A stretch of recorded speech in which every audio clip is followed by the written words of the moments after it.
Good morning, this is Vince Ryan, your Harris County Attorney, welcoming you to a presentation on advice for election workers for the 2018-2019 election. Election day is Tuesday, November 5th, with early voting to start on Monday, October 21st. On the line today are election judges and alternate election judges. In a few minutes, you will be given the opportunity to ask your questions and make comments. Again, anytime, you can press 0 on your phone to get in line to ask a question. You can also listen to this presentation on the internet by going to the Harris County's website at www.harriscountyattorney.net. Special Assistant County Attorney Douglas Ray, who's been announced to be here, is also at the table to answer your questions. He heads the election law team that provides legal advice to the county clerk and election workers during the election process. Also, as was stated, from our office is Assistant County Attorney Narahika Tamati, who will be available to answer questions as well. Michael Wynn, why don't you say a few words, and then I would like Doug to discuss the latest developments. Good morning. This is Michael Wynn, the Administrator of Elections for the Harris County Clerk. Been here since January of 2019. And since I've been here, we've hit the ground running, and we've made a number of changes here in Harris County. And so we're very happy to be here to answer questions on behalf of the Harris County Clerk. Terry? And how about Doug? Doug, would you like to say a few words? Yes, I'm Douglas Ray, and I want you to stay tuned. If you don't have my cell phone number, I'm going to give it to you shortly. On election day, if you have any questions about the election process, do not hesitate to call Diane Troutman's office, the county clerk, 713-274-9550. 274-9550. Diane Troutman. Our first call here, Vince, from Stephanie Pilar has got a question about early voting. Are you on the line?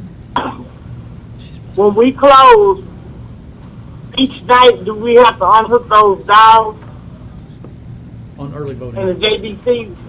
Early vote, do we unhook the JDC each night? If you are in a secure location, you don't need to. But yes, you do need to close them. You do need to make sure that your location is secured. Okay, if the rooms are being locked, because we're at the U of H, so if the rooms are locked, we can leave them hooked up. If not, we need to allow them out. That's correct. Yes, ma'am. Okay. That's the only question I have. Well, very good. Stay on the line, and we'll hope to be answering even more. We have a call from Evelina McKenzie from Precinct 180, a question regarding senior ballots by mail, voters registering at any location. Are you on the line, Ms. McKenzie? Yes. Go Yes, ahead. sir, I'm here. Go ahead. Okay, yes, my question was in regards to whether seniors had to request a ballot in order to get a ballot by mail in order to vote for this term or any upcoming election. Okay, this is Douglas Ray. Anybody that wants to vote by mail must apply for a ballot by mail. This can be done by filing an application for a ballot by mail at the beginning of the year, saying I'm over 65 and I would like all elections that I'm going to vote this year to send me a ballot by mail. Or you can file one that just requests a ballot by mail for that particular election. But everybody that wants to do a ballot by mail must file an application for a ballot by mail. So this is something I believe, is this something then the precinct chairs will be charged with? Because many of our seniors and their families don't know about it. And it's something that we would probably have to do it, help them do it because they wouldn't know. Okay. Not having access to computers and all. Okay. Yes. Hi, this is Tanisha Hudspeth with the Communications Department in the County Clerk's Office. If you can identify some particular areas of the community, our office does come out to provide, the registrar's office will do voter registration at the senior living facilities, and we are happy to bring the applications for those seniors to fill out the applications and bring them back to our office. Now, of course, we're a large county, so we probably can't make it to every single one, but we are happy to set up the resources that you need to have for the different communities or community events. And Okay.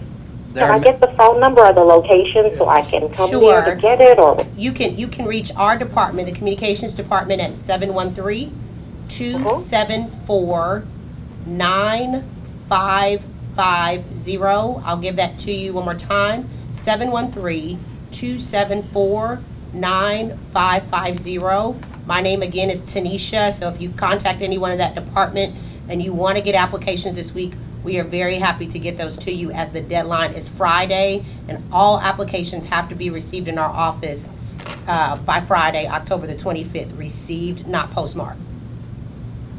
Understand. So the Yes. time is now. Thank you. Thank you. All right. And remember, call Tanisha. If you have a problem there, and you just call Tanisha and say, Tanisha told me to call. So there you go. That's right. And we have now a call from Charlotte Lampley from Precinct 828, and she's got a question about election judge class schedule. Are you on the line there, Charlotte? Yes. Go ahead with your am. question. And may I be an election judge without the classes? I was an election judge last November, so I have taken the classes within this last year. I'm really concerned that I'm talking to a lot of other precinct chairs because these classes are done at 4:30, 10:30 in the day, 1 o'clock in the afternoon, 8:30 in the morning. I mean, these classes are just absolutely really hard for a working person to do. And this is my busiest time of the year, and I have been an election judge for over 40 years. 40, count it, 40. And when I'm having a problem getting all these in, I think this is really a concern. And so I'm really wondering, I've never had to take any of the sexual harassment or the ADA class, what that's doing. So tell me exactly, should I make the decision not to be a judge this time for the first time in 40 years? This is Michael Wynn. That's a great question, and I have to tell you that the ADA training, the sexual harassment training, and all those classes are required. When I first came to Harris County in January, we had the ADA, we had the DOJ, we had a lot of agencies here because we're not quite doing things right, and so. In regards to your classes, we do have weekend classes. We have a class today, so we are having classes that are on the weekends to kind of fit those who work during the week, and we do have classes at night.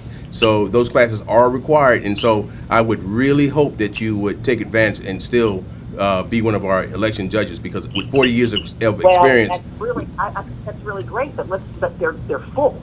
They're full.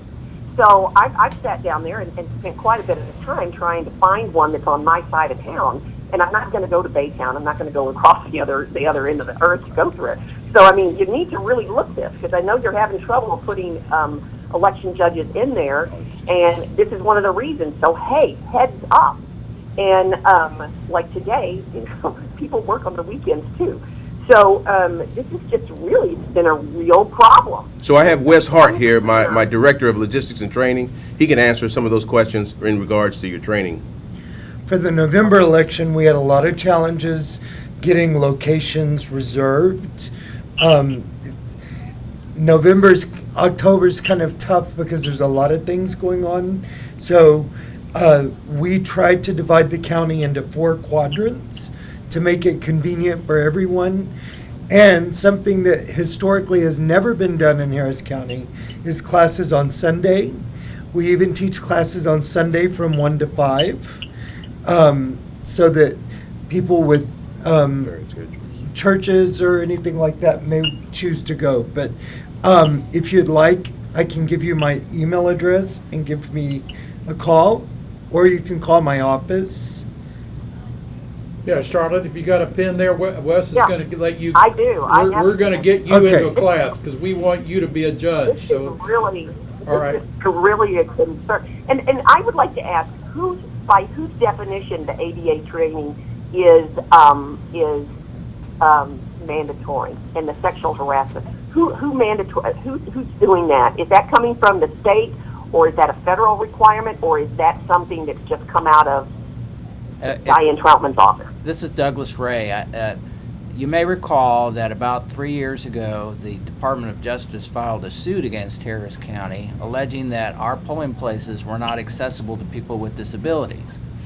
Now, we have worked out a Yes, in fact, I saw that. We worked I saw out a that 'cause I was settlement, at one of the and locations. one of the terms of the settlement is that we supply this ADA training. So this is something that we agreed to in order to make sure that the people of Harris County who had disabilities will actually be able to vote. And part of that would be able, is training the election judges and election workers as to what those requirements are and how they can fulfill those requirements. So that's where that is coming from. So, That was really incredible because I was there at one of the times where a lot of our polling places out here were schools and churches that have to meet, ADA standards. So I was always confused about that how that could be said that we were disenfranchising, handicapped voters because they had to be in compliance in a lot of the places that we were using. So I found that really kind of ironic. All so right, well, let me give you a number here. Let me give you a number. This is Michael again. Let me give you a number to call to address some of your questions. 713-755-5792. And one of our staff will answer that phone and talk to you, Wes or Rochelle. On election day, if there are any questions, you can call the county attorney's office 713-755-5101 or call Doug Ray on his cell phone, which is 281-935-1904. Don't hesitate to reach out with any questions on election day. Our next caller is Morgan Matthews from Precinct 249, who's got some questions about early voting and training classes. So go ahead. Yes, I'm from Precinct 249. I was going to ask you, these training classes for early voting and the election, the 4-hour classes, they are exactly the same. Why is it that we had to take both of them for either the work, the early voting and the election day? I mean, when they're exactly the same thing. Hi, Marga. This is Wes Hart. The classes are not the same. The procedures are different for early voting as they are for election day. So they are two separate classes. Anyway, my other question is to Ms. Bennett.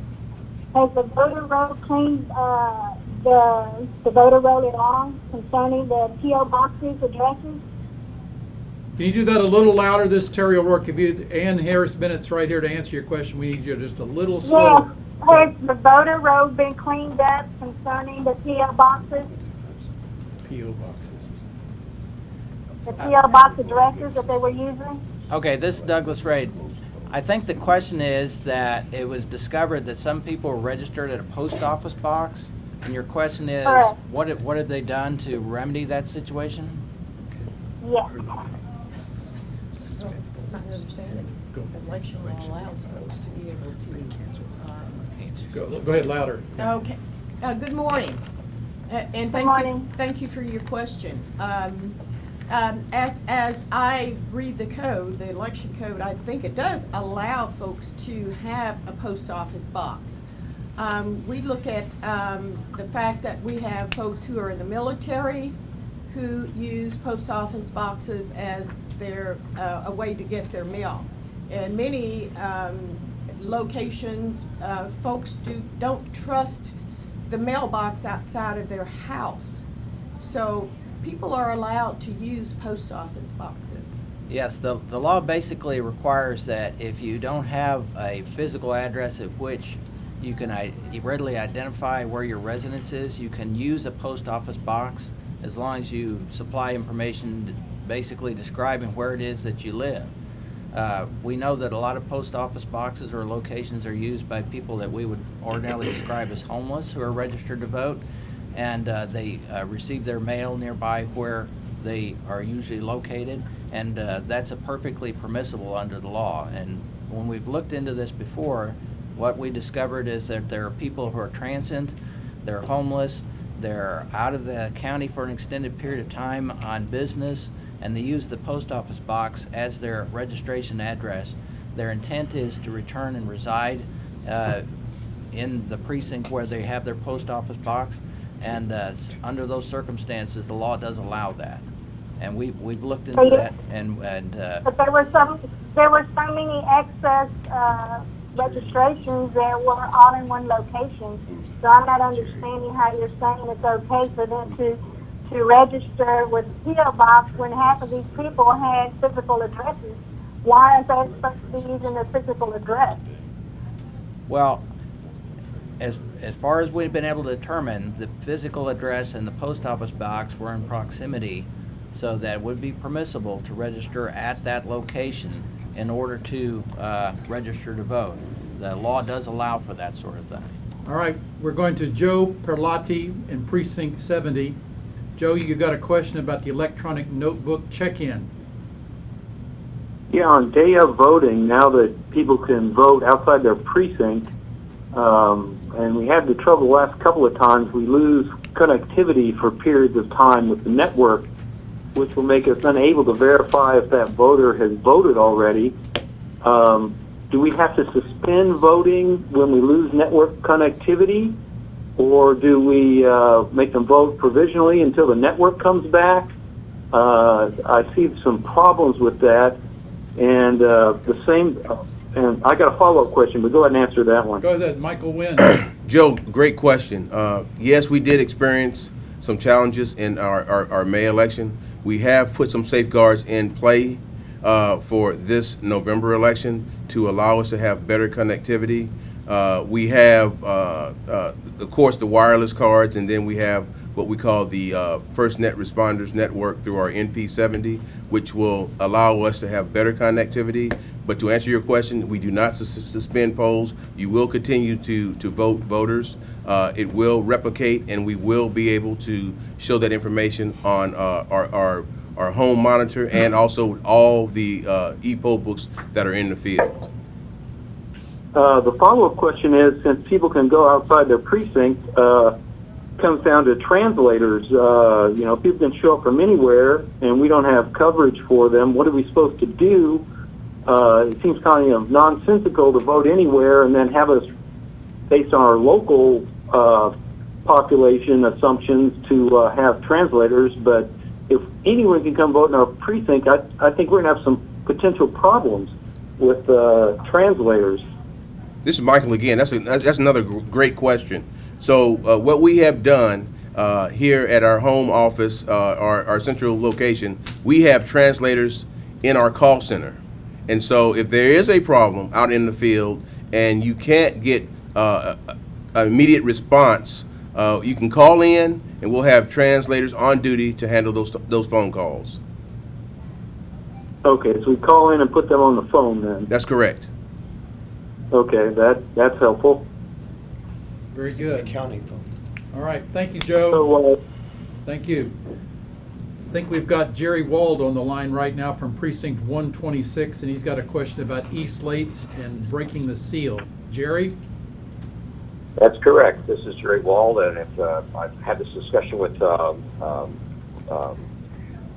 Ray before, Doug Ray, and because there's been a problem at a voting location I was at before. I'm at an early voting site and also a precinct site, but there's a line on the what they call the pre-early voting setup checklist, which says in bold print, set up the e-slates. All workers set up e-slates, do not break seals. I just want to make sure that everyone on this call knows, Democrat, Republican, Independent, Green, whatever, that you are not allowed to open those e-slate machines to break those seals before the day of election, which is Monday, not Sunday afternoon, or whenever you set it up before the actual election day. You going to nod amen, Douglas Ray? Oh, absolutely. And if anybody out there does discover machines with broken seals, call the technical people right away, and we'll try to deal with whatever the problem is caused by that. You got it, Thank Jerry. you. Thank you very much. We've got a call from Glenn Jenkinson in Precinct 92, a question about voter registration and staying up to date. Go ahead, Glenn.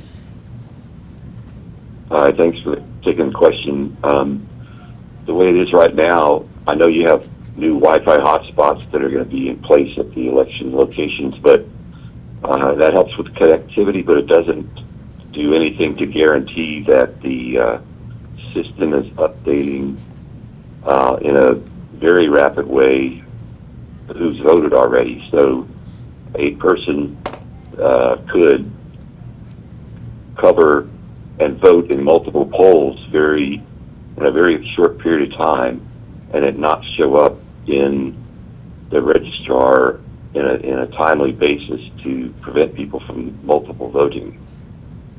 Go ahead, Michael. And if you tell me that's not possible, tell me what you've done to test it to prove that what you're saying is accurate. So, this is Michael again. We have tested it. We've tested every location. I will be very honest with you. It really depends on network connectivity, which is why we have put our First Net Responders program in place because of that. And I think, we're very hopeful that will take care of the problem. We've tested it, extensively, and we believe that it's going to work, and we'll keep monitoring it for this election. Well, At any one time. Yeah, this is Douglas Ray. Basically, our system is required and is set up to update immediately as soon as someone checks into the system, and as long as the system is communicating with itself, that will update at all locations simultaneously.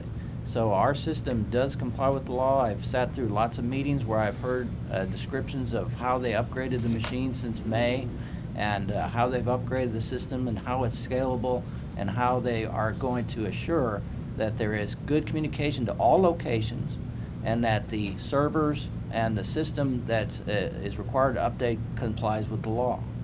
Thank you, Glenn. I appreciate your call.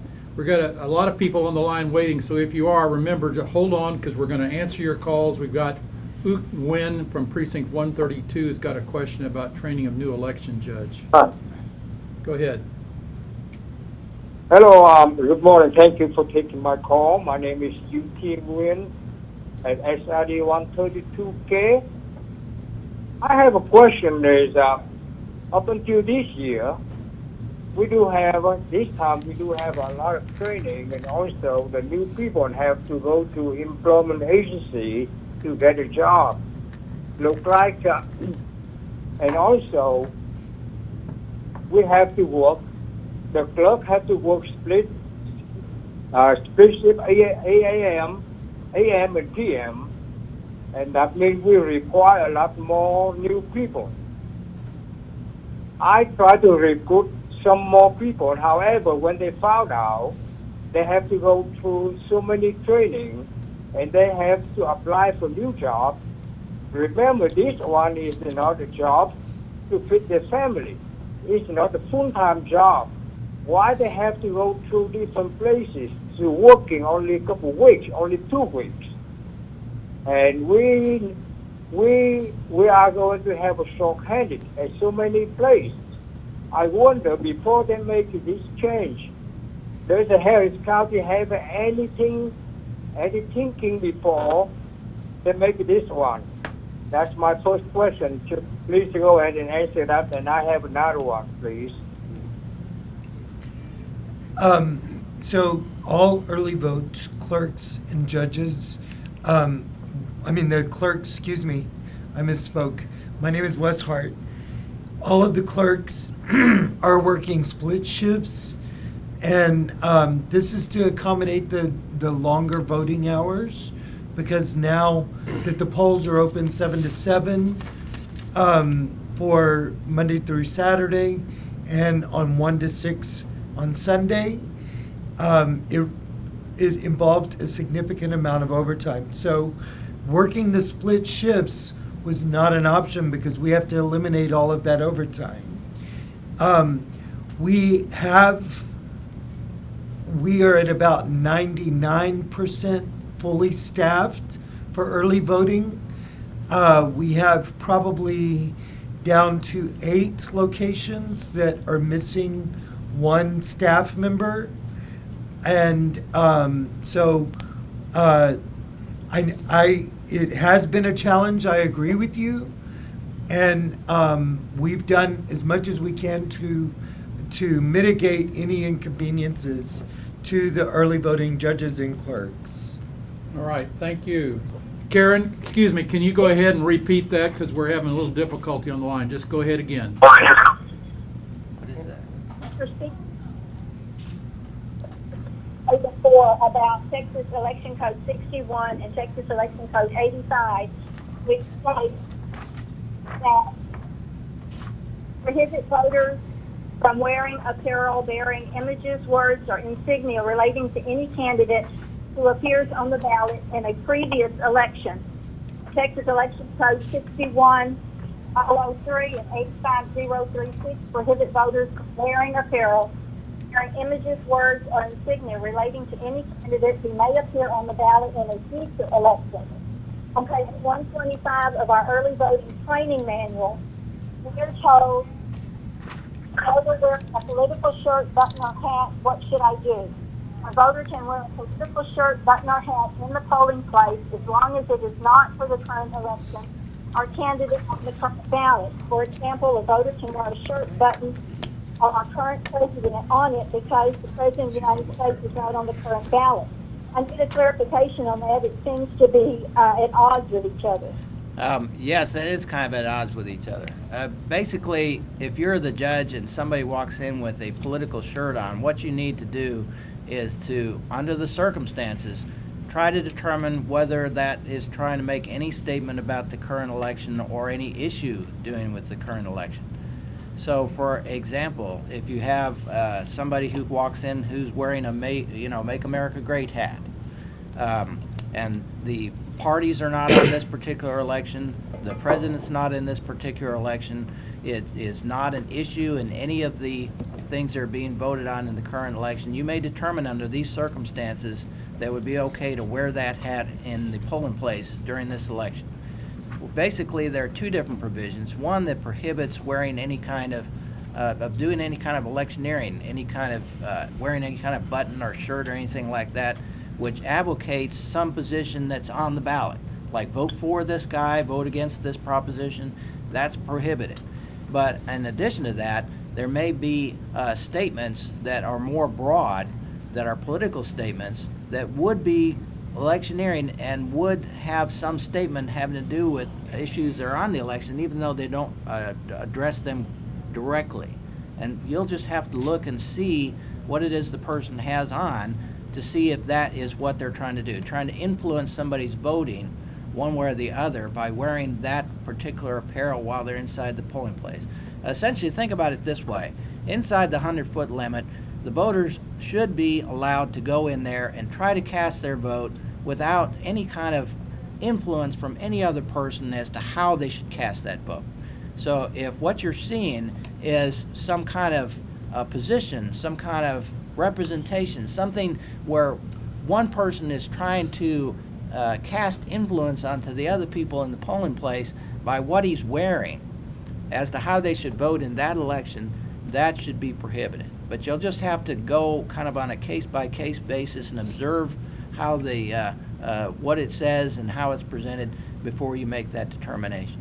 And if any of you out there hearing my voice have any question about what is the right thing to do under any particular situation, this might be a good opportunity for me to say this. Give me a call.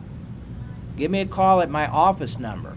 My phone number there is 713-274-5163. The office number is 713-274-5163, or call me on my cell phone.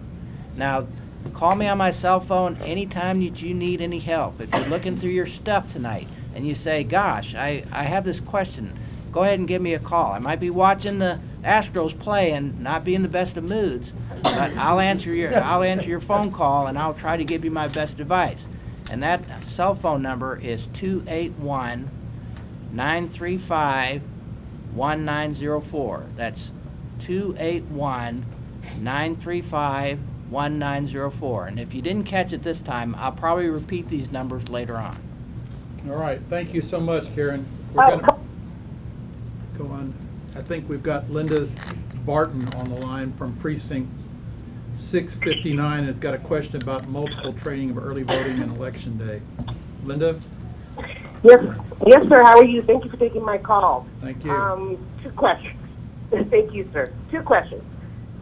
I went through all the training for early voting, and it's all been done. And I've been notified that now I need to take training also for election day.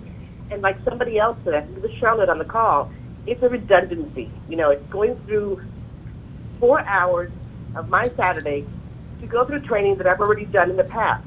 There are a few changes. You know, I know there's differences between early voting and election day, but they're minute ones that I think we've all been through. So, you know, that's one thing.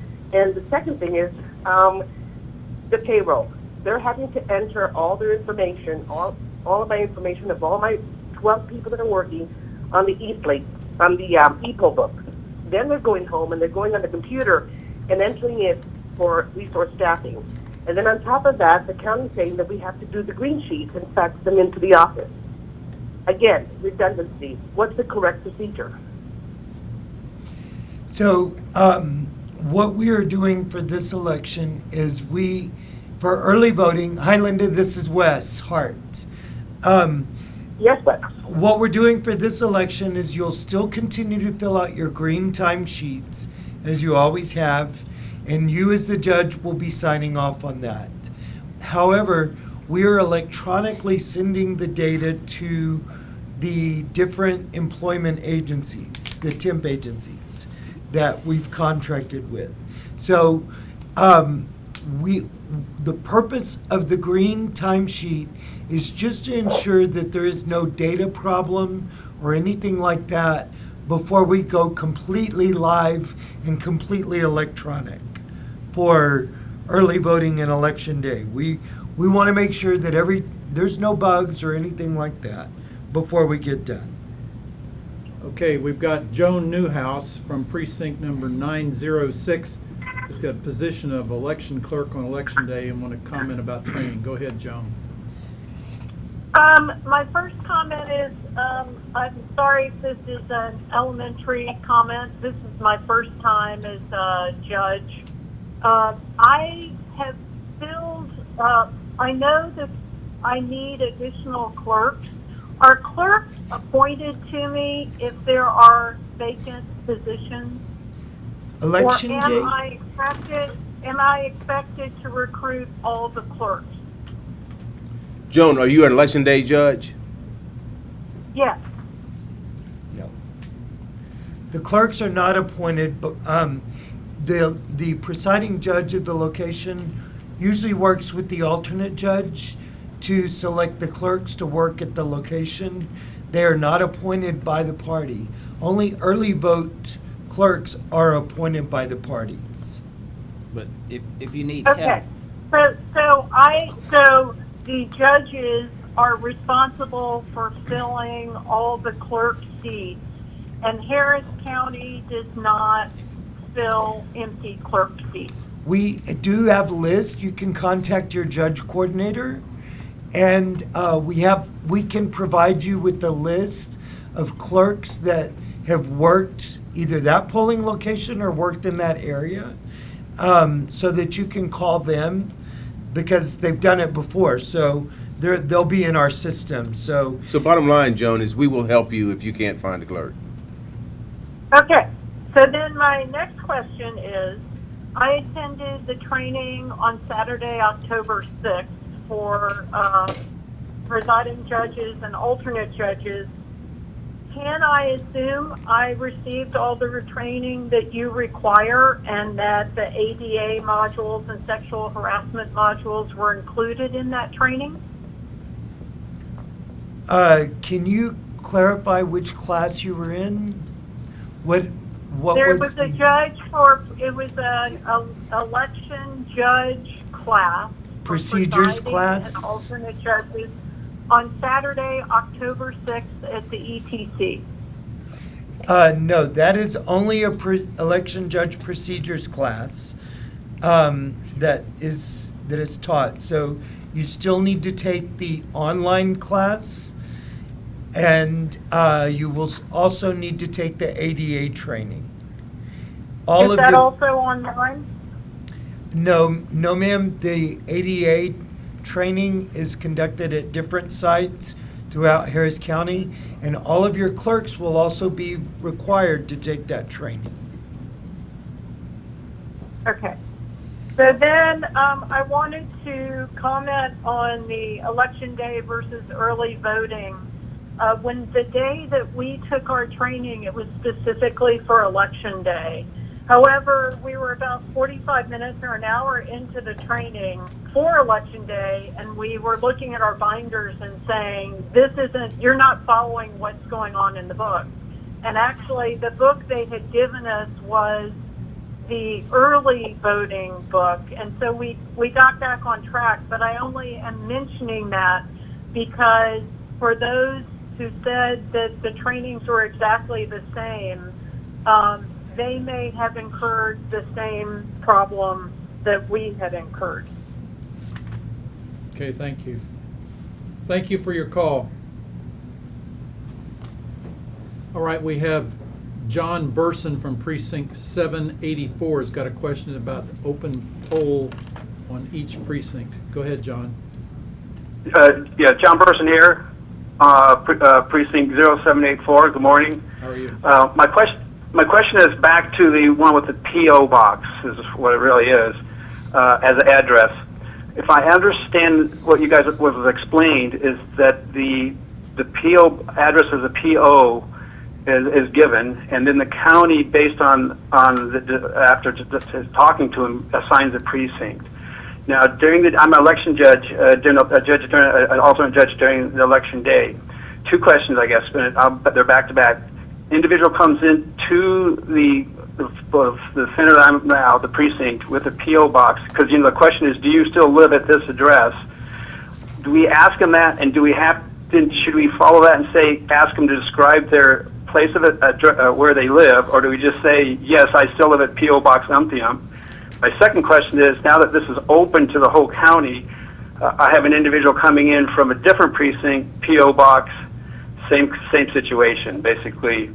Do we ask, in either one of those cases, please explain or describe the place where you live, or do we just, when we ask the question, do you still live at P.O. Box Umptium, and they say yes, then we move on with the procedure? Yeah.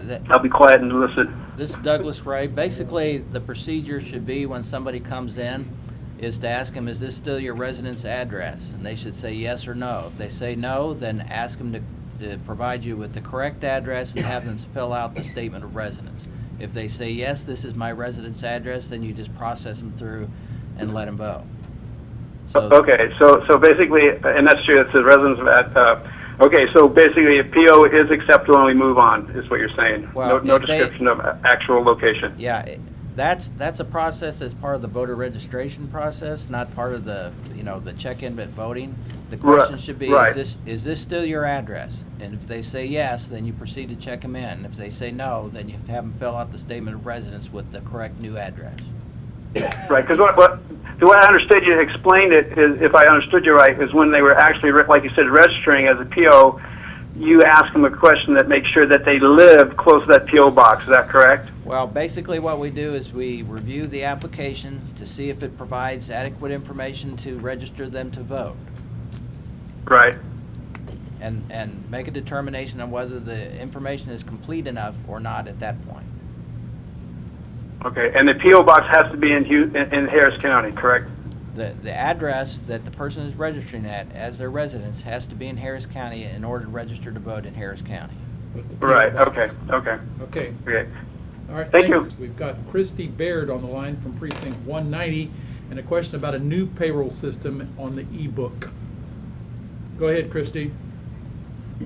Okay, so I think I found one of the bugs. One of my clerks came home from the training where they signed up on the e-poll book and signed in, and she thinks, but she's not sure, that she signed in as a volunteer, and she needs to know if she's going to get paid. This Wes Hart. That's something that you would need to call my office, Wes Hart. My number is 713-755-5792.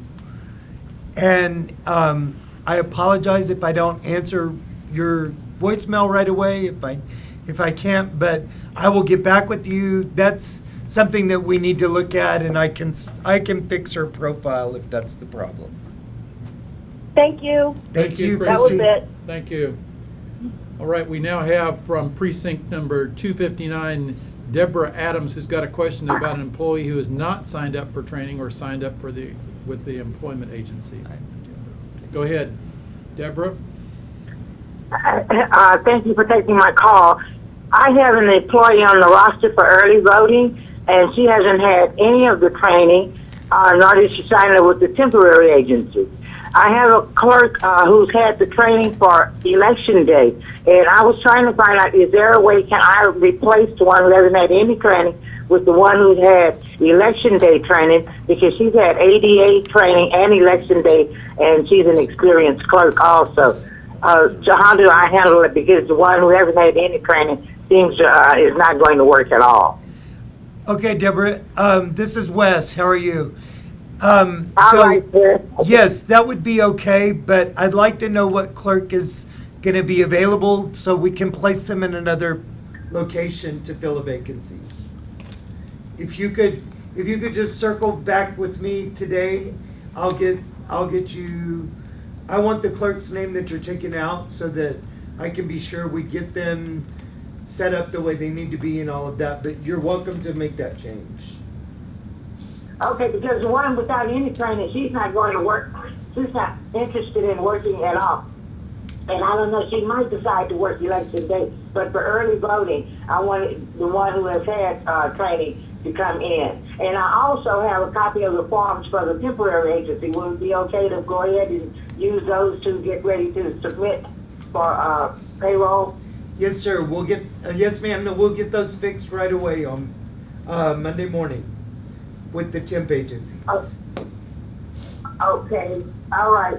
So I'll get back with you, Wes, but thanks for taking the call. Thanks for the information. Thank you. All right, we now have Bobby Fuller from precinct 558, who's not able to ask voters to get their driver's license out and ready. Go ahead, Bobby. Hi, I'm an election judge, been working the polls for many years, and in the past, as people are in line, and even as they approach, we ask if they have a driver's license, please have it out, because it's easier and quicker to process. However, at the procedures training, they said, do not ask people for their driver's license. Well, I think They said we were allowed to ask for any of the 7 forms of identification, but do not give preference to a driver's license.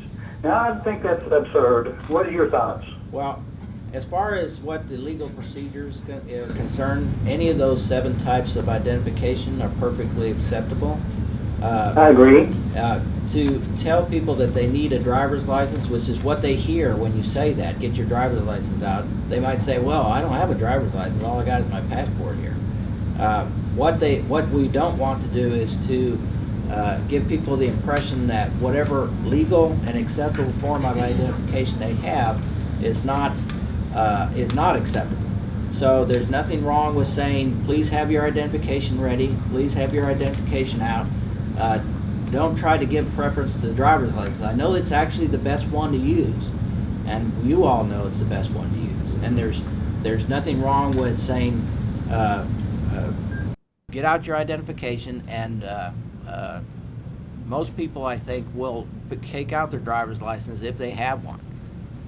But that's the meaning of that. They don't want to intimidate or discourage anybody from voting if they don't have a driver's license, even though they may have one of the other forms of identification with them. 95% of all voters have a license or more, and I don't think anyone takes offense if we ask them, if you have a license, go ahead and get that out. If I'm not saying you have to have a license, or none of our workers would ever say that. Well, Bobby, but, I wish that. I just don't see the problem with asking them, if you have a license, please get it out. Yes, I understand, Bobby, and what we're trying to do is to serve all the public, and I wish it were absolutely true that nobody was offended if you say get out your driver's license, because I get dozens of calls on election day saying, they told me I had to have a driver's license, and I don't have to use a driver's license, and I think that's awful. So there are plenty of offended people who hear you say get out your driver's license who are actually offended. So what we're trying to do is include everybody and tell them that there are many forms of identification that are acceptable but are necessary in order to vote. And we try to discourage from you emphasizing the driver's license, even though that may be something most people have, and that's the best one to use. And those are the reasons why.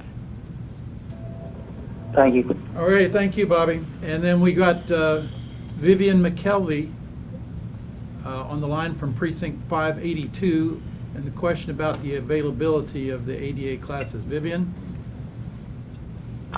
Hi, yes. I wanted to know if they would offer any ADA courses throughout the day, because I noticed that they were only in the evening, and I do have some of my workers, and they actually work in the evening, but they're available during the day, and I didn't see any availability for ADA during the day. There are classes that are held in the evening. They're generally from 6 to 8 p.m. I don't have the ADA training schedule right in front of me, but if you go to harrisvotes.com, click on the little ellipses, and you can drop down to poll workers, and you'll see all the poll worker training on that website. And Vivian, also, this is Michael. If you want to call in, call us at 713-755-5792, and we'll help navigate you through that process. We'll find. Okay, thank you. You bet, thank you.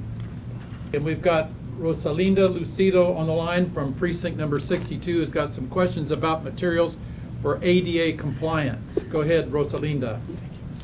Yes.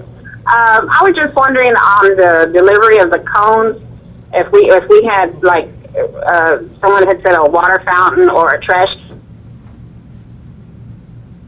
beside it, and if it's something like that, do I have to pick it up myself, or would they be delivered?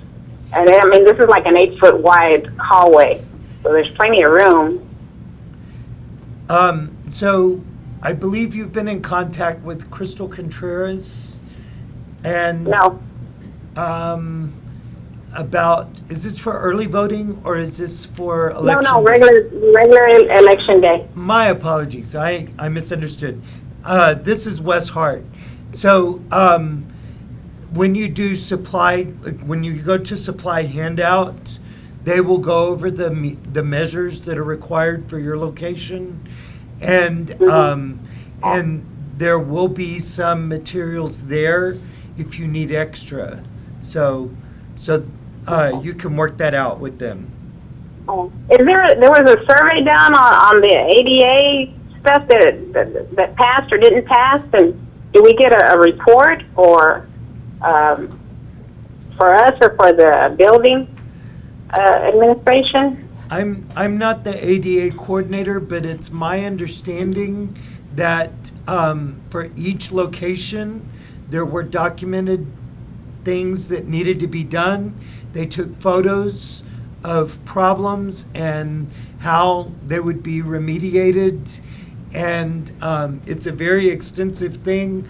I believe that those are going in the election day kits. Ms. Lucio, this is Michael Wynn. There was a survey done, and we do have those available. Okay. So how do I get a copy of that? Because the building, the community center that I'm doing the election at was interested in that survey. Call me at 713-755-5792, and we'll take care of you.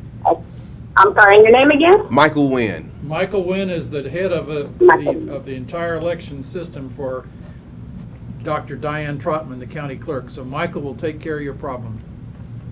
Okay. And then I also have... Go ahead. I'm sorry? So on election day, the timesheet, the election day workers, the November 5th workers, I have to do that on the iPad? Yes, ma'am. That is the procedure. Okay, there was no class over that, so is it pretty simple? There is a supplemental,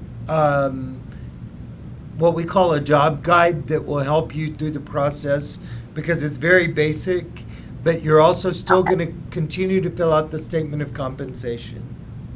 Okay, so you have two things that could work together. Yes, ma'am, to ensure that we have accurate data. Okay, and if I get an election clerk to come help me Monday night to set up do they get compensated? Yes, ma'am, they sure do. So how many hours do they get for that Monday night? I am not, Ms. Lucio, ask that question one more time about your clerk. One more, ask the question again. Well, you know, how many hours do I get for setting up for that Monday evening for the clerks that are helping me? And how many, am I limited to how many clerks that can help me set up? yes, typically the PJ, the AJ, and one clerk are allowed to assist, and that is one additional hour pay. Okay, that's what I need to know. And then that would be put on the iPad the next day. Yes, ma'am. Be edited in? Right, because you couldn't do it that day you did set up. Okay, because I couldn't. How would I add that also into on the green sheet? Is there a section, or just add the hour in, or write it in? No, the green sheet is only for early voting. You have the statement of compensation for the election day, just like you always have for election day. Okay, so I could add that hour on there. Yes, ma'am. Okay, perfect. That's all I needed to know. Thank you. Thank you for your call. Yes, sir. Thank you. Yes, sir. Thank you. On the line, we've got Verlinda Higgins from Precinct 140 with a question about online training. Go ahead. Yes, this is Verlinda Higgins, Precinct 140. And I wanted to ask, I've heard a lot of people complain about the training location. Why don't we, or is there a law that prevents us from having online training? Ms. Huggins? Oh, Higgins, this is Michael Wynn. That's a very good question. Right now, we're in the process of looking at alternatives as we start to do future elections, and online training for ADA is one of the things that we're looking into. But right now, because of the lawsuit, we had to kind of implement an ADA training program, and so we will be looking at that for future elections.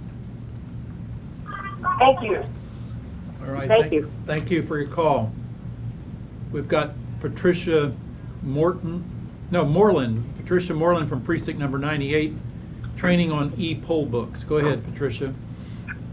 Yes, my question was, do all the clerks have to be trained on e-poll books? And I have not seen online any specific training for e-poll books. Now, my clerks have all worked prior, and they know how to use the e-poll book. So the e-poll book application for qualifying voters is very easy to use. It is, I'm sure that you and the alternate judge or another judge at the location has already been trained. You also have the option to send 2 clerks to training to receive the training on the procedures for election day procedures. So you can very easily bring someone up to date and do some on-job training at your location. Okay, so not all the clerks have to be trained on the e-poll book. No, ma'am, they're not mandated to take any training for the e-poll books. That can be done at your location. Okay, that was my major concern, that somehow or other I missed some kind of training. You got that one done. All right. Thank All you. right. Thank you for your call. And now we have Bill O'Rourke, and not related to Terry O'Rourke, from Precinct number 701. Hey, Bill, you got a question about a class required on the computer? Yes, sir. I got a notice on my computer that I needed to take a class, and then they could test about it, and I had not heard about that class.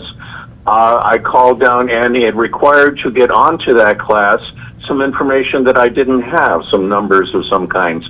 I called downtown, and I got a lady who did not know anything about that class either. And so, by the way, this class looked like it was somehow about teaching the younger people who had not been in this situation before. So she suggested that I call my precinct judge. I called my precinct judge. She had gotten the same thing, had still not got, had herself not had those numbers to check in and had not heard about it before, so she said, hold off a couple of days, I will call downtown. She called downtown and also got somebody who knew nothing about this. Obviously, you know something about this. Can you explain it to me? So in the judge letter, we outlined all of the required training. You might want to refer back to that document because it does specifically say all of the training that you're required to take. And if you're having issues, you can reach me. My name is Wes Hart. Call me at 713-755-5792. And I can get you connected with the people that can get you set up and make sure that the training is completed. Now we have Charles Waldy from Precinct 751, question about iPads. Go ahead, Charles. Yes, on the initial October training for early voting, we went through the training, and after that was over with, we did the other training, but we showed up for a setup, and there was a fourth iPad. And there was a lot of speculation what it is, but neither the presiding judge or myself knew what it was for. People that were trained for election day just speculated. But I realized that must have been what everybody was checking in and out. And Catherine did send out, after we did the setup, she did send out an email that, but it's very hard to see on the computer, what do they call it? I know what he's talking about. Training bulletins. Charles, this Yes. is Wes Hart.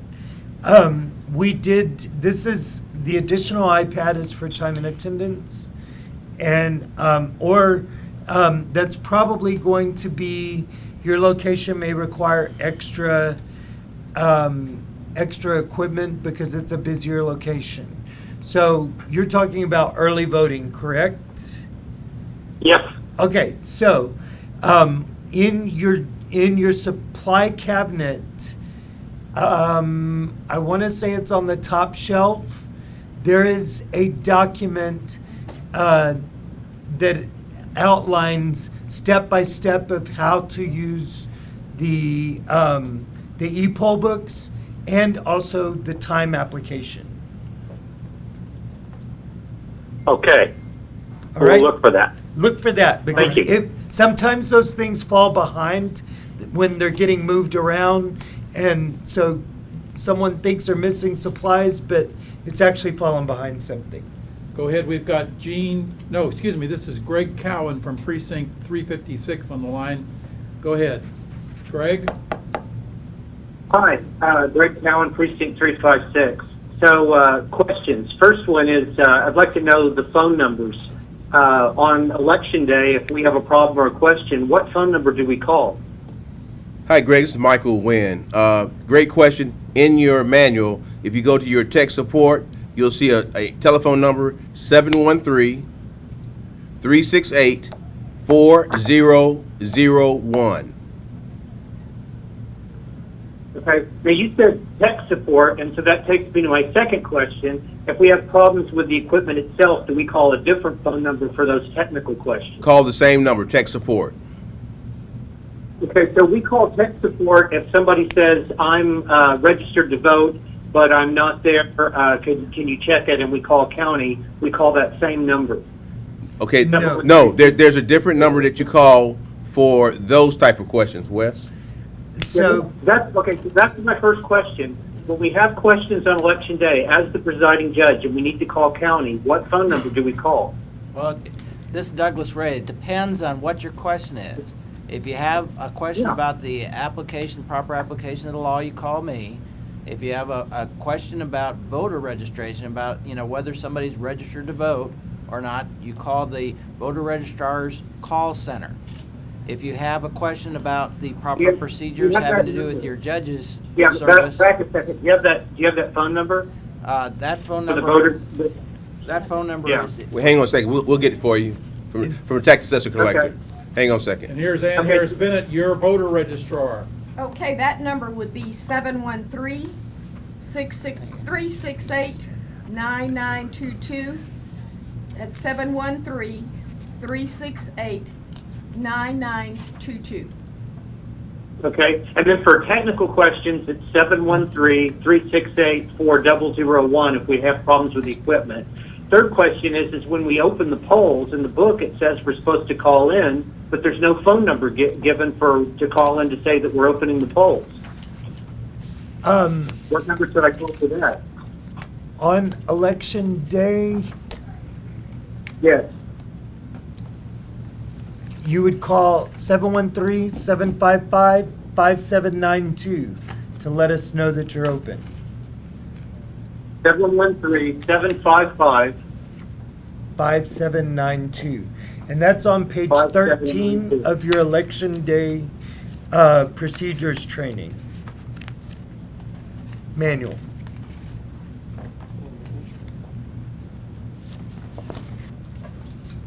You good to go, Greg?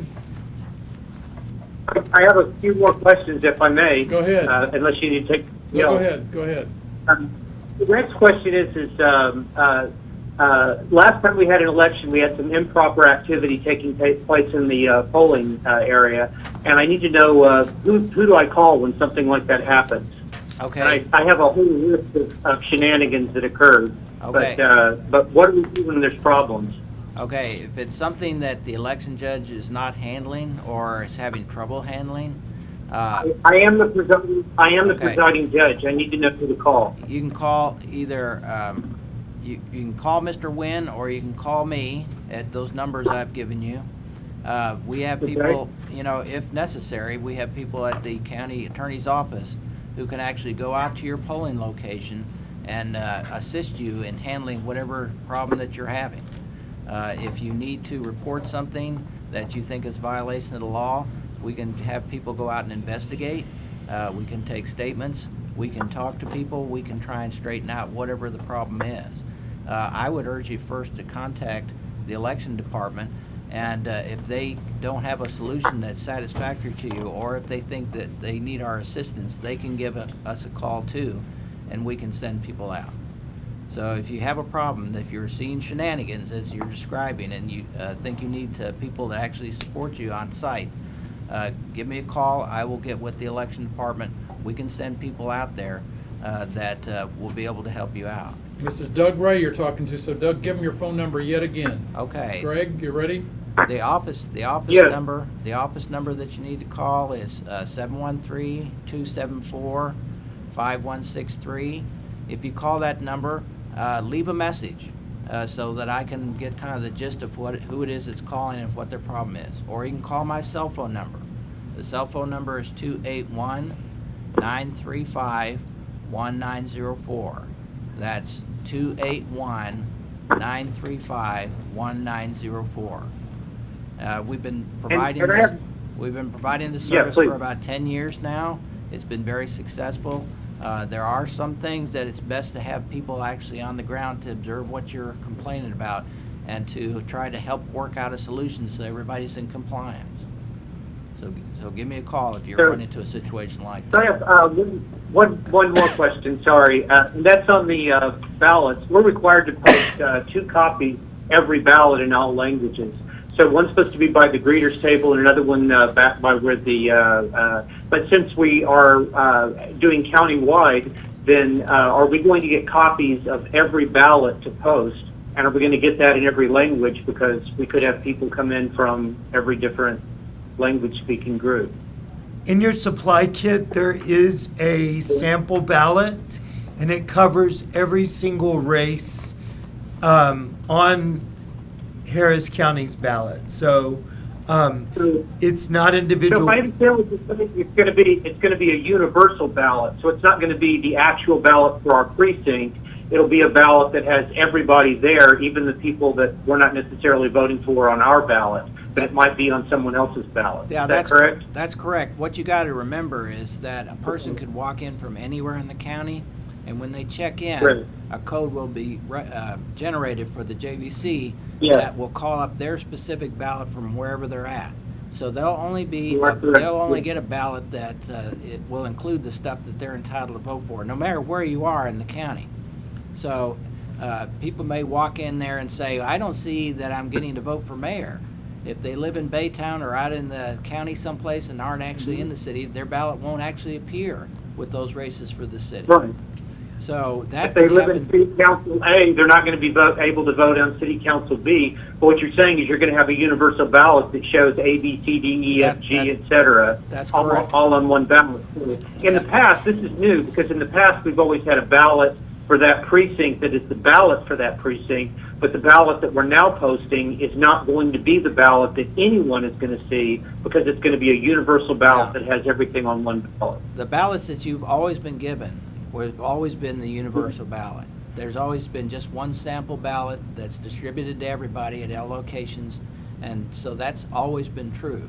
Now, it's also always been true that we usually ran elections only in areas where the elections were occurring. So if we were running an election for the city of Pasadena, only those polling places in Pasadena would be open.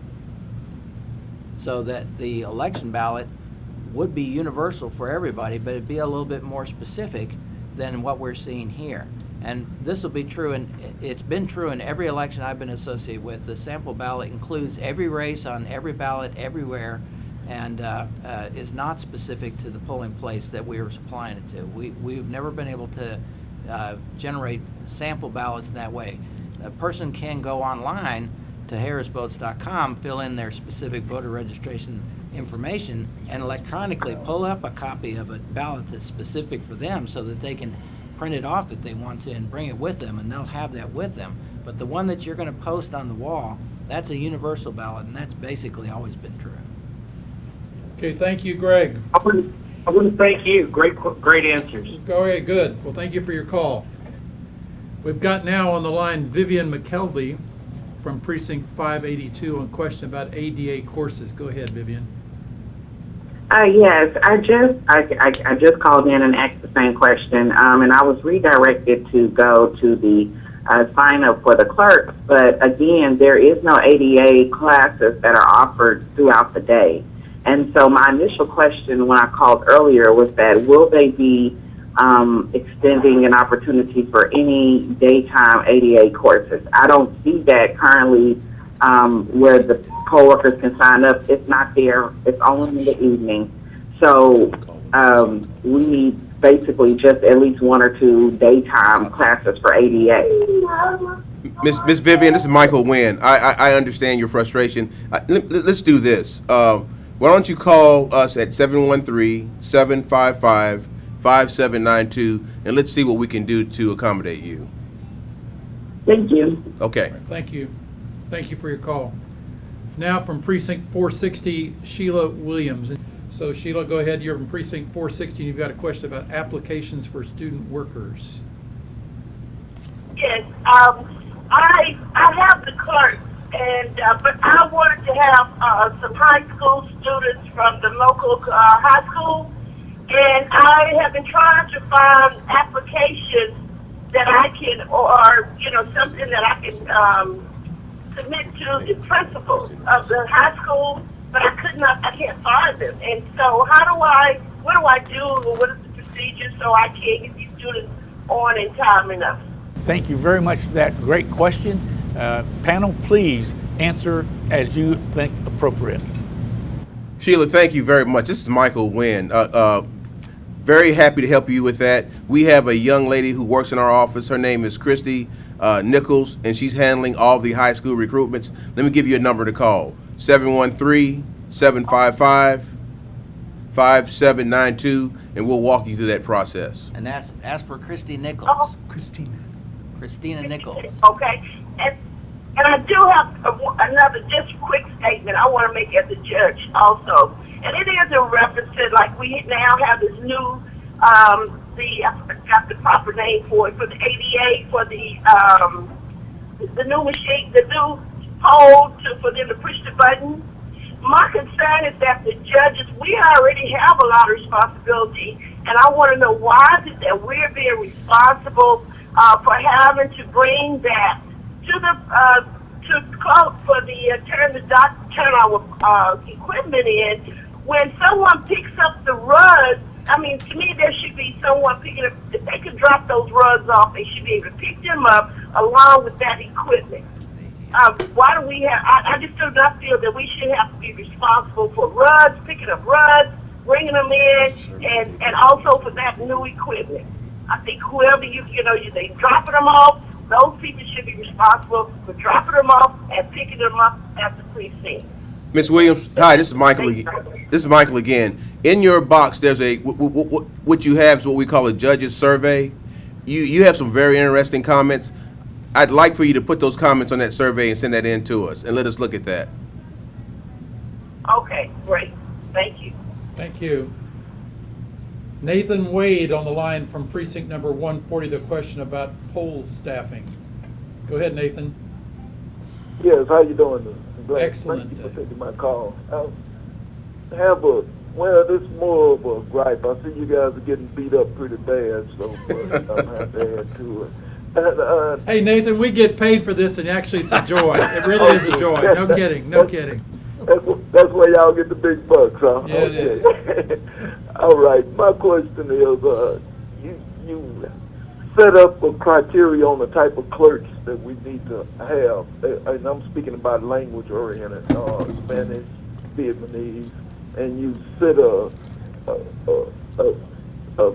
amount that we need.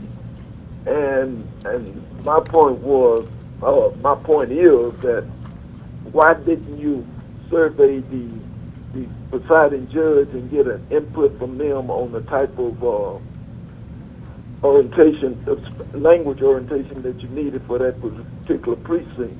Because they're sending you people that could be better utilized elsewhere rather than at that particular poll. In my poll, for example, they sending me Vietnamese when I need more Hispanic speaking and English speaking. Well, this is Douglas Ray. Basically, what we're trying to do is comply with federal law that requires us to provide language services to language populations that are large enough that would basically dictate that we need to provide it to them. We initially had Spanish, then we added Vietnamese, and then about 10 years ago we added Chinese. And the way that they determine where those judges are supposed to be is they look at the population of people with Chinese surnames, Hispanic surnames, and Vietnamese surnames, and they try to locate the number of judges in the precincts where they can be determined that they would most likely be needed. So that's why they come up with the numbers. They'll say everybody needs a Spanish speaker because Hispanic surnames are pretty broadly spread across the county, and there's certain concentrated areas where there are more people with Vietnamese surnames or Chinese surnames, and we try to locate those translators in those locations because that's where we expect that it's most likely that they'll be needed. We also have people at the main office. If somebody walks into your polling place and there's not somebody that can speak that language, you can, in fact, call down there and get additional services. But here's the most important thing. If you know, as the election judge, that you will need more Hispanic translators, just because you have a minimum of numbers that we have indicated to you that you need, doesn't mean that you can't hire more people that can fulfill that role. So if you think that you need 2 or 3 or 4 Hispanic speakers or bilingual, then go ahead and find those folks and bring them into your polling place, that they'll be there when the voters that need that assistance show up. We're telling you what the minimum is. Because that was not disseminated to any of the judges I've presided, at least to me. That wasn't an option I had. Yeah, basically what we're telling you is this is the minimum. You need to have 1 Vietnamese, 1 Chinese, 1 Spanish-speaking person working as a clerk, but that is what is the minimum required by the law. And if you know from your experience that you need more people in one of those language groups, then, but goodness gracious, go out and find one and bring them in. Yes. All right. Appreciate that. All right. Thank you. Thank you for your call.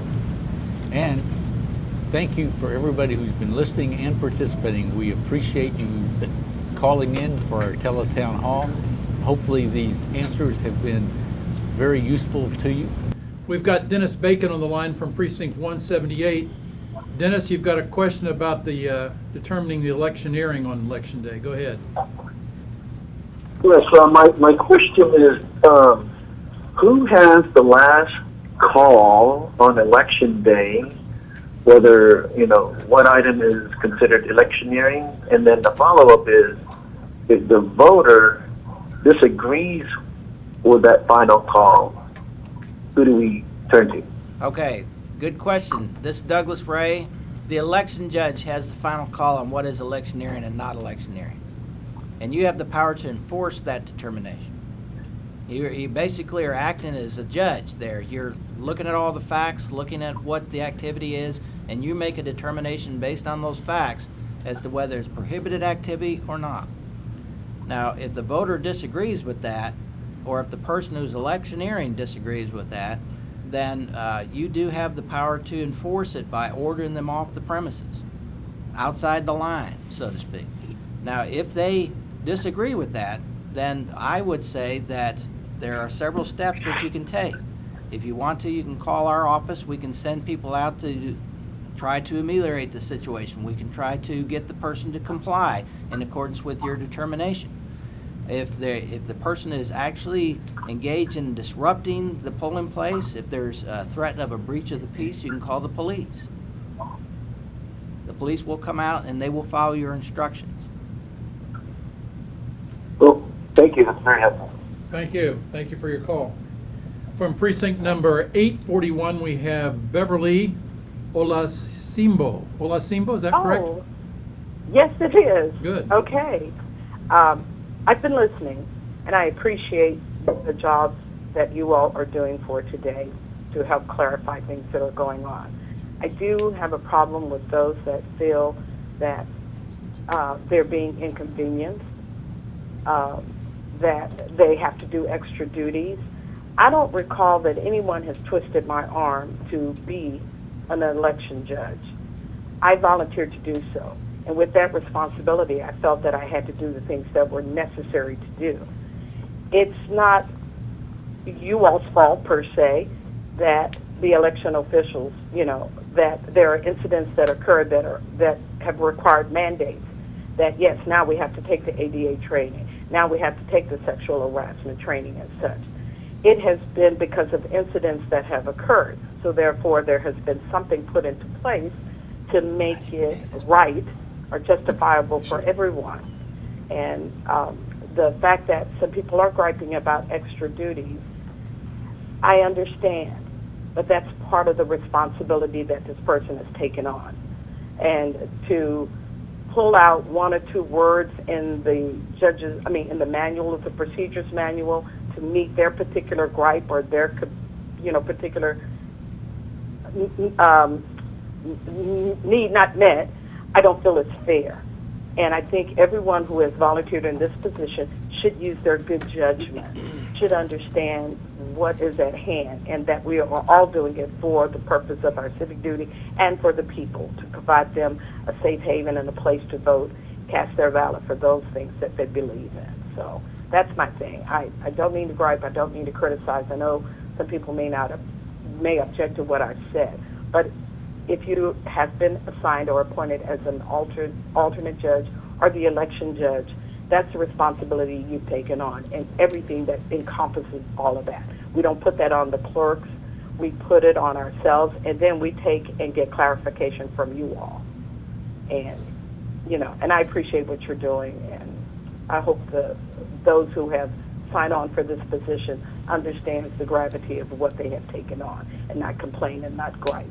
But like you said earlier, make sure that you use that judge's survey to give your point of view for any incidents that have happened, so it can make it better for the next person that comes along. And we're in an electronic age right now, and things are constantly evolving, and it's not going to be to our liking and not going to be to our first preference and taste.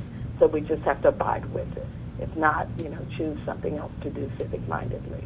Ma'am, this is Douglas Ray. I appreciate your comments. I just want to tell everybody that's on the phone, I appreciate the service that all of you are given.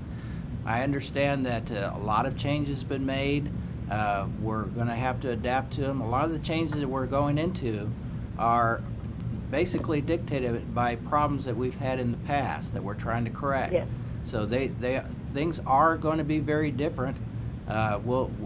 We would like you to be patient with us and try to adapt to it so that we could have electronic e-poll books, that we can have countywide polling places, that we can meet the needs of our disabled people. These are all things that have come up in the past, and we're trying to meet those needs. And I appreciate everybody's effort. I know some of you are upset by it. Just bear with us, be patient, and we'll try and work through all that. All right. Thank you very much, Beverly. We appreciate it. We've got on the line Deborah Carr from precinct number 142 with a question about room security. Go ahead. Yes, I am Deborah Carr, alternate judge at 143-2K. I heard earlier that if our room is secure, I thought I heard this, that if our room is secure, we do not have to put the JBCs in the cabinets at the end of the day, that they can stay connected to the e-slate. However, when I look at the checklist, it says that the JBCs are to be put in the boxes and in the cabinets. And then at the line where it talks about the iPads, it mentions if the room is not secure, then we need to lock the iPads up. And I just wanted to make sure that there wasn't a misunderstanding on my part. Did I hear you say that the JDCs are to stay connected to the e-slates if the room is secure, or were you referring to the iPads staying out if the room is secure? To the e-poll books. The JBC does have to be sealed and locked in the cabinets. And Ms. Carr, this is Michael Wynn. Okay. The JBCs have to be secured because that is a live ballot box. They have to be secured. Okay, that's what I was thinking, and I thought, well, maybe I'm not hearing this right. Let me get that clear. So whether or not the room is secured, the JBCs are locked and put in the cabinets, right? Yes, ma'am. You got it. Okay. Thank you so much for clarifying that for me. I appreciate what you guys are doing, and I'm one of the people who hates change, but I understand that change does happen, and so we'll just do the best we can on both ends. Thank you. For everybody that's on the line, we're going to try to wrap up here because electronically we've got to close up at noon. So we're going to try to move rapidly. Ralph, you're on from precinct 803. You got a question about sexual harassment training? Go ahead. Well, two questions. The first one was about supplemental training.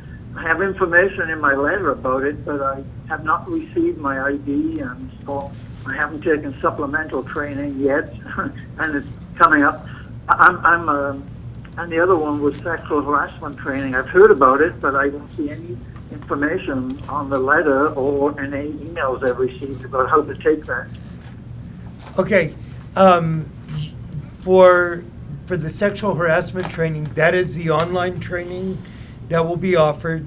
It is about a 30 minutes online training. You need to call our office at 713-755-5792 and let them know you haven't received an ID yet, and we'll figure out what the hang-up is. You can also speak to your judge coordinator about this, and they can get this rectified right away. Okay. So the supplemental training is the sexual harassment training. Is that correct? There is sexual harassment training, and there is ADA training that is required. I've taken ADA training. ADA. Yeah, he's taken that. Okay. So you've taken that. So that's so the last. Supplemental training is the sexual harassment training. They're one and the same. Is that correct? They're separate. Yes, it's what's outlined in your judge letter. Okay. There's no mention of sexual harassment training in the judge letter. Well, the term for the course is seasonal worker orientation. That's the proper term, not sexual harassment. Okay. Okay, Okay. I understand. Thank you. Sure. Thank you. And now we're trying to run it here so everybody can get on the line. We've got Deborah Kelting from Precinct 61. Go ahead. Yes, hello. I was listening earlier, and I have a question about the end of the day. In the past, both the AJ and PJ were responsible for dropping off the equipment. Is that different now?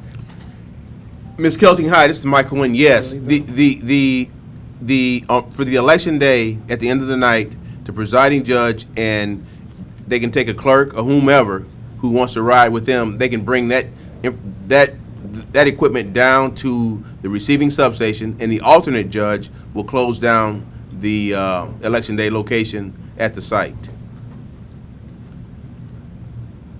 Okay, well, before the equipment can be removed, it has to already be closed down. That's correct. Yes, Right? ma'am. I mean, Yes, ma'am. You got to close it. Everything has to They be. can take it with them. Everything has to be closed down first. The JBC, the e-poll books, and some paperwork needs to come down to the receiving substation with the presiding judge and a clerk.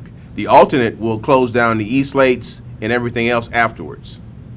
It makes her they're secure. I see. All right, let me Okay. go ahead. And I've got Okay. one other thing is because we may run out of time. If you're on the line, we've got some phone numbers to call just in case we run out at noon because our system goes offline at noon. So go ahead with the phone numbers for the county clerk's office that you guys would like to have them call for the people who are on the line. What number do you want them to call, Michael? 713-755-5792. And Doug Ray? To get a legal assistance from the county attorney's office, call my office at 713-274-5163 or call my cell phone. That's 281-935-1904. And Ann Harris Bennett with your county clerk, county tax assessor, collector, and voter registrar. If you've got a question, if we go offline, call this number. 713-274-8683. 713-274-8683. All right, very good. So now we've got on the line April Carter from Precinct 1471 with a question about timesheets. Hi, my question is about timesheets. Are these timesheets stamped? Meaning that do you have to sign in as soon as you get in, or can you wait 30 minutes to an hour to sign in once you get everything situated? Yes, ma'am. When you arrive at your polling location to set up, you can't sign in right away to the timesheet application because the iPads are in demo mode until 7 a.m. So you will go ahead and set up the location, and you can modify the time on the timesheet. So the presiding judge for your early vote location will be signing off on that to approve it before it's submitted. So we can also make corrections there if there's mistakes made. Okay, great. And also, can someone email me the instructions on how to sign in on the ePad? Okay, so what you need is to look in your supply kit, the supply cabinet that's been delivered to your location. There are specific instructions for using the e-slates, for using the e-poll books, and the time application. And also, we've included your procedures manual that you received in training in that cabinet that does give you, so we've touched you 3 times for ensuring that you've got the right information. Okay, so I did look in there because I set up yesterday and I did not see it. Okay. I would recommend then that you call Christina Ortiz or Chelsea. You'll have the CCO EV Reports email address. You can email us there, where you usually send communication from us, and send us an email. We'll get that resolved and taken care of first thing Monday morning. Thank you. Okay, great. Thank you so much. We're Thanks. trying to get everybody here. Brenda Page, you're on the line from precinct 501. Yes, there was someone earlier that talked about, that was asking questions about the payment for putting up the e-slates the night before the election. And my written information from the county clerk specifically says that only one clerk receives the payment for setup, and that's $25. And I believe the information that was verbally given earlier said that each of the clerks that was there would receive their hourly pay. So there's a difference in the information that needs to be corrected. Are you If my looking written at the information manual? is wrong, say so. And I would also like to say that I appreciate the concerns and frustrations regardless of the tone of voice that had been voiced throughout this call, because there's a lot of us that are also feeling those concerns and frustrations, and I appreciate the people speaking regardless of their tone of voice. Thank you. Ms. Page, thank you. This is Michael. So first of all, the $25 that you speak of is for the election alternate clerk bringing the equipment in at the end of the night. Going back to the clerk. No, wait a second. No, it says $25 for putting up the e-slates and for closing down the poll. So it's only one clerk receives the payment for setup, and that's for the night before. Okay, so and in the past, we hadn't been paid at all. Okay, so what I want to clarify is the $25 is for the alternate to close down the election day site on election day. It says for setup. It says payment for setup. Okay, The alternate judge and for closing down the polls. okay. He says one clerk receives payment for setup. It doesn't specify. Okay, then that is our mistake, and I apologize for that. We need to correct that. But I just wanted to make sure that that the information is correct. So if three clerks are if we get to pay three clerks for setting up, that would be nice to know, because in the past nobody's gotten paid for that day. Well, we will pay for clerks to assist in setting up, and they will get their hourly pay. We have made arrangements to pay them for the hour for setup, and so for clarification, the $25 is for the alternate judge shutdown on election night. And I apologize if we didn't communicate that properly.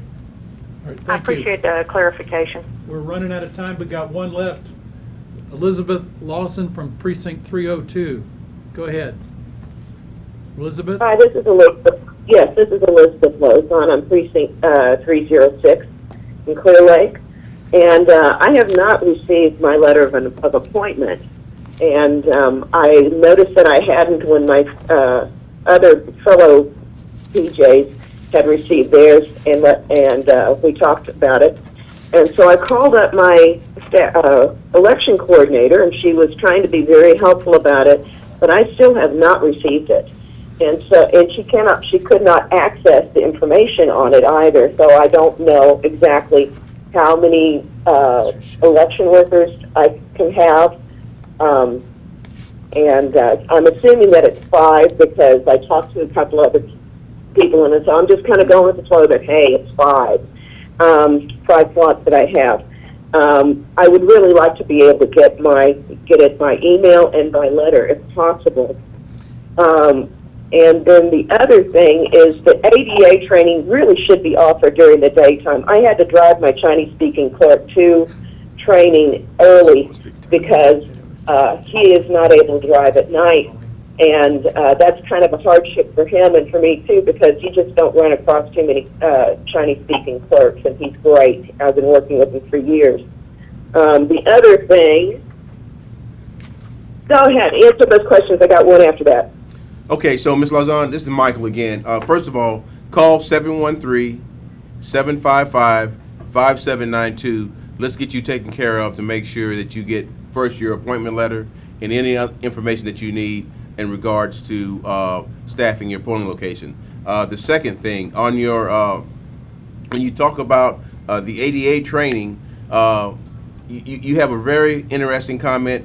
There is a judge survey form. If you would, please, and anyone who's listening, the judge survey forms are very important for us. And if you would fill those things out, get them back to us. If there's anything that we need to kind of improve upon, we will take those very seriously, and we'll look at those.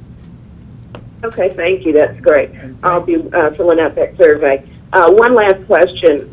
Do you still require that all the signage and postings that are on paper come back with the PJ and the JBCs at the end of day? The postings on the on your board, your public postings. Yeah, I mean all the paper. You used to in the past all the paperwork that was given to us by the county was required to be taken off the walls, and all the signage was required, and all the postings were required to be taken off the walls and off the tables and put back into the boxes, and they go back with the JBC and the presiding judge. Okay, so that does have to happen. Yes, ma'am. But let me clarify a couple of things. When you talk about the postings, we've simplified things quite a bit. You now will have what they call a totem, and on that totem, it'll have all the required postings in all the different languages. So all it is just a fold-up, pop-up box, and you'll see that. The judges love it.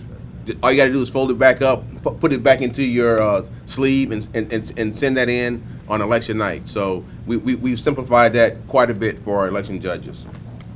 All right. Hey. How about the handicap sign? How about the handicap signs and the arrows to the election place and the poles and the signs that are posted outside for the 100-foot markers? They have to come home. All of those things have to be retrieved and brought back. And yes, ma'am. The hope is that for election day, the alternate judge can pull all that information together and bring it back on election night. The AJ or the PJ? The AJ. So the AJ is responsible for the signage, such that not only one person has to go and deliver stuff, that two people have to deliver stuff? The PJ will be responsible for bringing the JBC, which is the live ballot box, the e-poll book, and the accompanying paperwork to the remote locations, and the AJ will be responsible for tearing down the location. And you'll get that training through your election day training. I already took my training and I didn't see anything like that. Okay. So I'm a little disappointed, and I'll be putting that on my survey. Okay. All right, thank you very much. We got, I don't know, we got time left, but a goodbye from Vince Ryan, the county attorney. Thank you for everybody participating, and we look forward to working with everybody through Election Day and beyond. Thank you. And Ann Harris-Bennett. Thank you. It's been great being able to talk with you guys. Reach out if there's anything we can do to help. Thank you. Adios. This is Tele-Town Hall. Thank you for listening.